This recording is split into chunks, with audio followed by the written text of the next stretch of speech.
Respiratory energy ATP produce during cellular respiration. जो respiratory energy होती है वो सेलुलर रेस्पिरेशन के दौरान रिलीज की जाती है यानी खारिज की जाती है। Is used in various ways, ये बहुत सारे वेज में क्या होती है, इस्तेमाल होती है। Muscle contraction and movement, muscle की कंट्रैक्शन, मसल के सिकुड़ने और मूवमेंट हरकत करने में इस्तेमाल होती है ATP.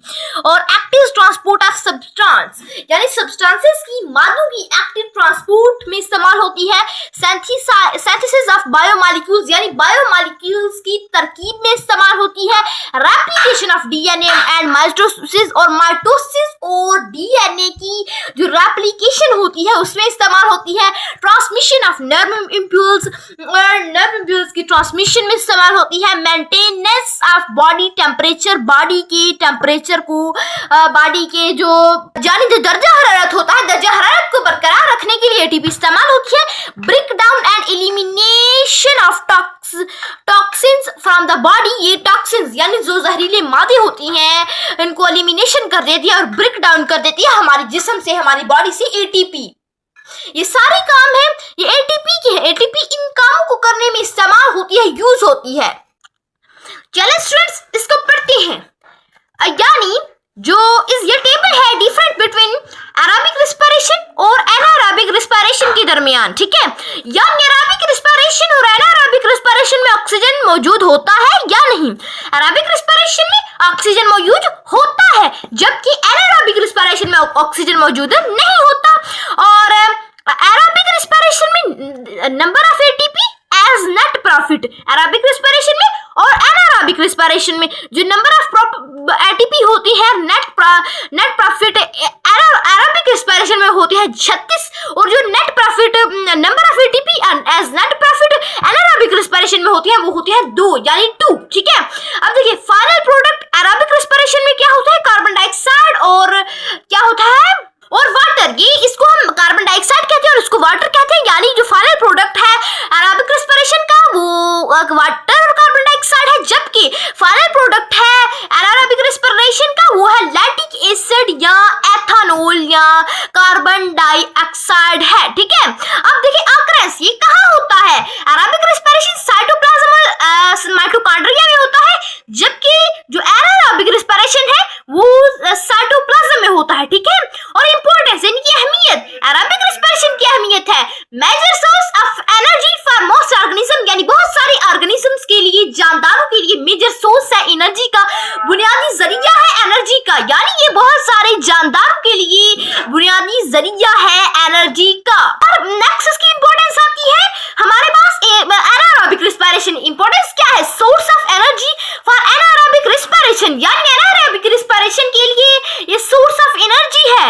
Source of energy mean energy का जरिया है। Source of energy for aerobic organism in short supply of oxygen, यानी ऑक्सीजन की शॉर्ट सप्लाई में एरोबिक रेस्पिरेशन के लिए एनर्जी का जरिया है। Source of usual product ethanol, चीज ईटीसी। यानी ये प्रोडक्ट में इस्तेमाल करता है एक सोर्स है, जैसा कि कौन से प्रोडक्ट्स, एथेनॉल और चीज। चलिए स्टूडेंट्स अब हम शुरू से अपने टॉपिक को रिवाइज करते हैं, वो जो मैं शुरू से रिवाइज कर देती हूँ। यानी रेस्पिरेटरी जो एटीपी है वो प्रोड्यूस करता है सेलुलर रेस्पिरेशन। और ये कैसे इस्तेमाल होती है, बहुत सारी वेज में इस्तेमाल होती है, ठीक है, कामों में इस्तेमाल होती है। ये किसके लिए, मसल को सिकुड़ने और हरकत करने में एटीपी मदद देती है। और क्या करती है, ये सब्सटेंसेस के एक्टिव ट्रांसपोर्ट में मदद देती है, ये बायोमॉलिक्यूल्स की तरकीब में मदद देती है, ये डीएनए और माइटोसिस की रेप्लिकेशन में मदद देती है, ये नर्व इम्पल्सेस से जो ट्रांसफर करती है मैसेज, नर्व इम्पल्स जो नर्वस सिस्टम होता है वो ट्रांसफर करता है मैसेज, उसमें मदद देती है एटीपी। और ये हमारी बॉडी के टेम्परेचर को, हमारी बॉडी के जो दर्जा हरारत है उसको बरकरार रखने के लिए एटीपी इस्तेमाल होती है। जो टॉक्सिक जहरीले मादे होते हैं ना, जहरीले मादे उनको ब्रेक डाउन करने, बॉडी में हमारे जिस्म में ब्रेक डाउन करने के लिए भी एटीपी इस्तेमाल होती है, एनर्जी इस्तेमाल होती है।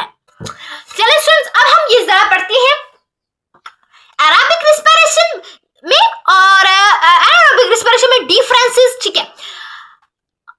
ऑक्सीजन मौजूद होता है एरोबिक रेस्पिरेशन में, ये नहीं, एरोबिक रेस्पिरेशन में ऑक्सीजन मौजूद होता है, it is occur in the presence of oxygen while the anaerobic respiration occur in the absence of oxygen. यानी जो एनारोबिक रेस्पिरेशन है वो उसमें ऑक्सीजन इस्तेमाल नहीं होता, जबकि जो एरोबिक रेस्पिरेशन है उसमें ऑक्सीजन इस्तेमाल होता है। जो नंबर ऑफ एटीपी है नेट प्रॉफिट से वो एरोबिक रेस्पिरेशन में 36 है, जबकि एनारोबिक रेस्पिरेशन में 2 है।